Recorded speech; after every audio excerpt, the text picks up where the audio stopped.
Hi, this is Dale Janota with School Board Support Services.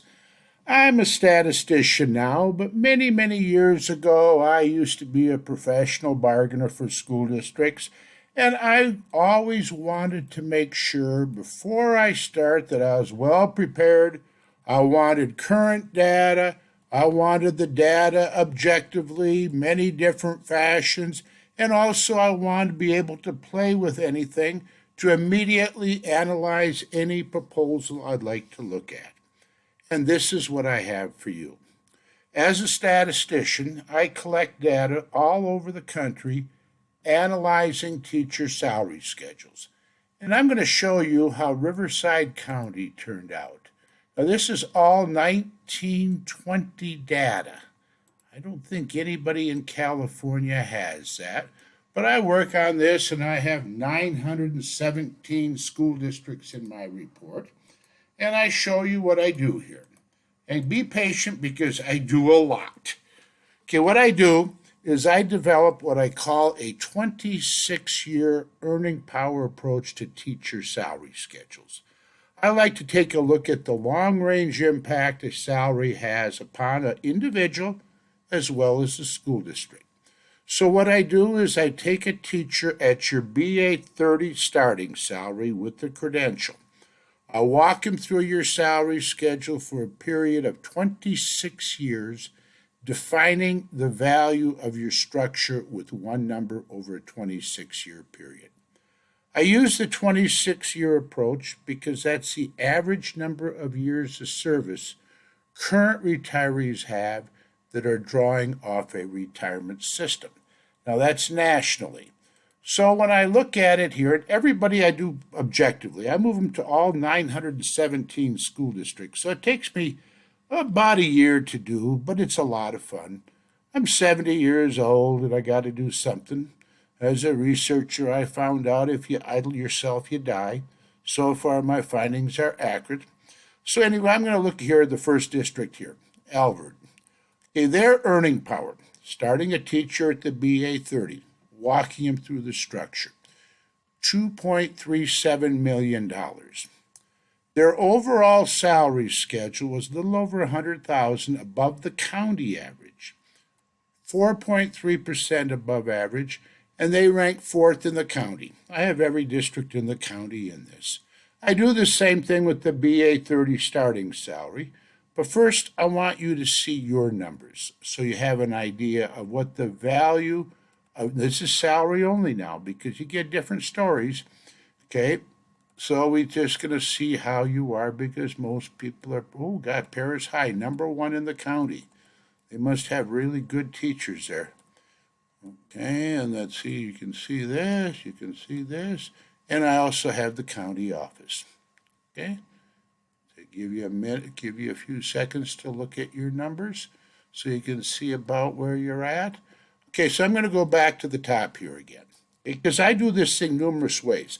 I do it with salary, I do it with benefits, I do it on a per diem basis, and also I do it based on student-teacher ratio. So when we look at the salary only, it looks like Alvord is pretty high. Banning's a little below average. Beaumont is a little bit below average in the county. We're going to get a total different picture as we go through this, though, so be patient here. Okay, so you can see how much they're percent above and where they ranked. Entry-level pay with the BA 30. I don't really like that number because the teachers there is at most 1 year. Teachers, for some reason, they cry about the base, but that drives the schedule. You can see where they're at here in the county. They were 6th. Beaumont was 21st, but you're going to see something different at the end, so be patient here. Okay, in the BA 45, I look at the biggest number with the BA 45. I look at that number because nationally, BA 45 tends to be the highest a teacher can go without a master's degree.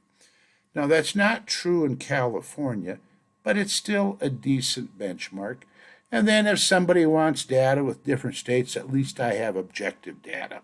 And I believe in objectivity. Okay? And then you can see how much they're above average, what percent they're above, and they rank 5th. I do the same thing with the top salary on the schedule. Now, when I say top, I take the top salary in the schedule, includes your longevities, or some people call them idiot steps. Some people call them career increments. I include the master's stipend. I do not include the PhD. Occasionally, I have to stop at step 26 and I footnote it accordingly. And sometimes I have to do it with this number 2, the BA 45 top. And it's always footnoted so you know whether I'm stopping or not. Because some districts go to step 40, some stop at 20. I don't feel right about comparing 40 years of experience with 20. So again, it goes back to objectivity. Okay, so you can see how they were here. Now I'm going to look at the benefits. You know, a lot of people say, oh, we don't care about benefits. Yeah, they do care about benefits. Because if we look at what they pay for benefits, so I'm going to, whoops, I went too far. Here we go. Benefits, okay, here they are. Effort, place, health, dental, vision, and life. They're going $1,203 a month. They have a composite. Okay, you can see what other people are paying. And then there's the averages. Okay. And then what I do is I take the benefits, I add it to the salary schedule, and I repeated the process all over again. I do it 2 ways. I do it with salary and single insurance, salary and family insurance. I do family first here.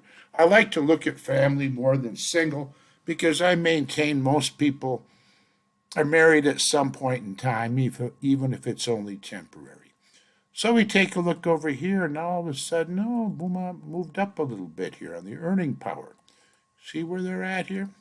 I don't need to talk all the time here, so you can kind of see where you're at. Entry level pay with the BA 30. Okay. You got the how much above or below, percent, where they rank. Highest with the BA 45. Okay. Well, Edward looks pretty good. Okay, I should say high. Good as value judgment. I don't like to make value judgments. Okay. You look at the top salary with family benefits. Okay. Then I'm going to do the same thing with single insurance. Oh, they're number 1 there. Okay. They look like they're pretty well paid, or highly paid, I should say. They're again making value judgments. Okay, got to cut that out. Okay, and then over here in the benefit comparison, okay, I also have it based on days. They have 185 days. Student teacher ratio. Oh, they're not even settled yet. So they're number 1 with salary and benefits for a single person, and I'm still using 1819 data. I'm going to show you how we can use that at the end when I can make my what ifs. Okay, and then when I do it on a per diem basis, that used to be a big issue when you were doing furlough days. I don't know if it's a big issue right now because over the years I've been collecting it. I see that people are getting more in sync to pretty close to the same number of days. There's still quite a variance, so I do it anyway. But what I like to do, I do with salary and family insurance. Okay. I think you're getting the idea what I'm doing here, aren't you? This could be pretty powerful data here. Then when I do it based on student-teacher ratio, this is interesting. Okay, look at Alfred, based on student-teacher ratio. Now, when I say student-teacher ratio, I don't mean class size. I'm taking the total number of students divided by the total number of staff. Remember Banning, they were below average? They're number 2. Okay, Alfred, number 16. Don't be alarmed about this because this is logical. If you're well paid, there's a reason. And one of the reasons is student-teacher ratio. So I do the same thing there when I do it this way. And then I do it also with benefits. Okay. When I do it with benefits, we can see where we're at. So, Banning, all of a sudden, they were below average in pay. But when I did this, we got a little different number here. Okay, so it's a way of looking at things. It might not be, it tells you why. And why sometimes is important. And I think when you look at bargaining, you want to look at everything objectively. Anyway, I do. So anyway, let's go back here.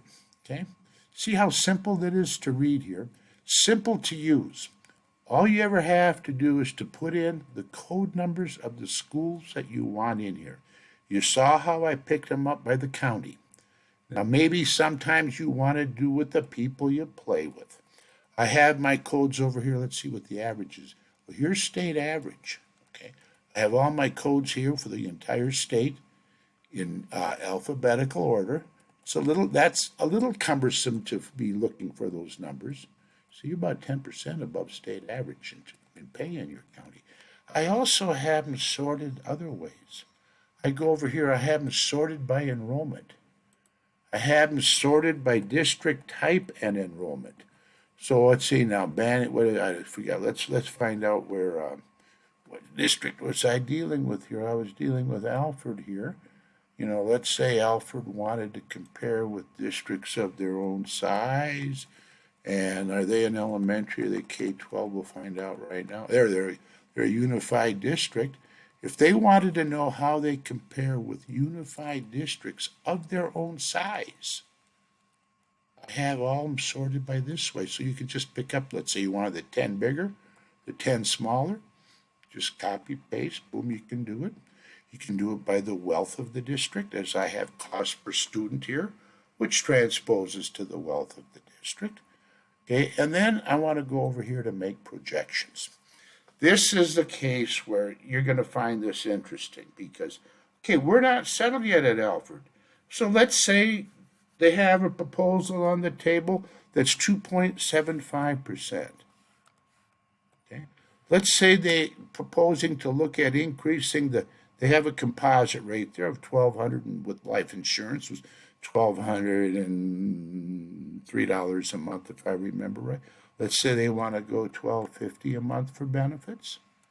$1,250 a month for benefits for single. Guess what? It's done. Now you can see what happens if I add 2.75 to the schedule. So you get your numbers based on what you're proposing. Kind of cool. Saves you a lot of work.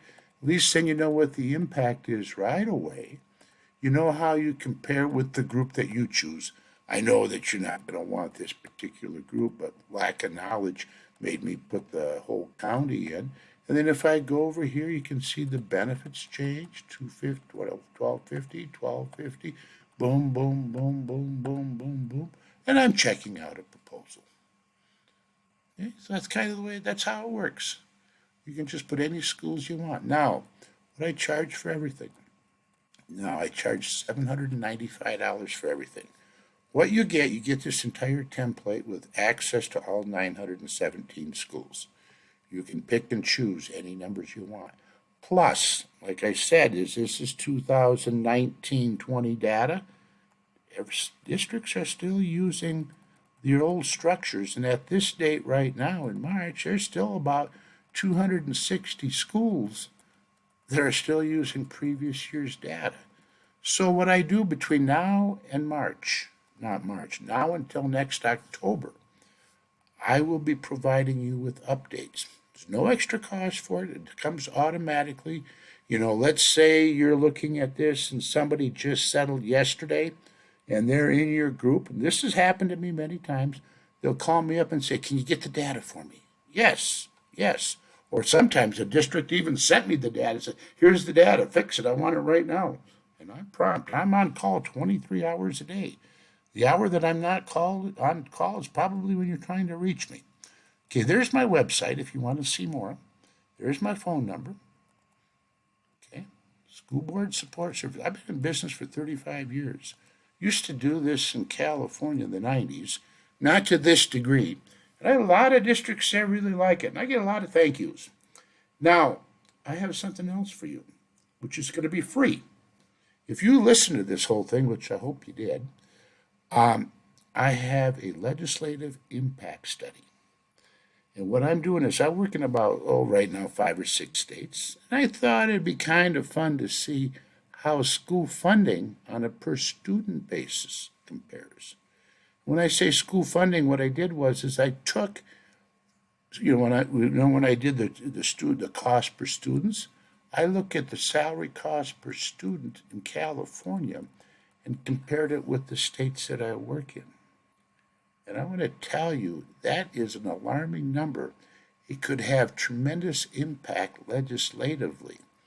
Because, your salaries, people think California salaries are high, but you got to look at the total picture. I'm a total picture person. I'm a long range thinker. As a bargainer, you're a long range thinker. I hope to have you for a client, and I hope you found this interesting, and I hope that you actually went through this whole thing. And I thank you very much. And if you want the freebie, all you do is you email me. Yes, I want the freebie. You don't even have to buy this. I'll just give that away. And I want to thank you for listening to this, and I hope you enjoyed it because I really have passion for this. As I said, I'm a researcher, and I'm about 70 years old, but I found out that, you know what, if you idle yourself, you die. And I found out that my research study on that is conclusive because I'm still living. Thank you much.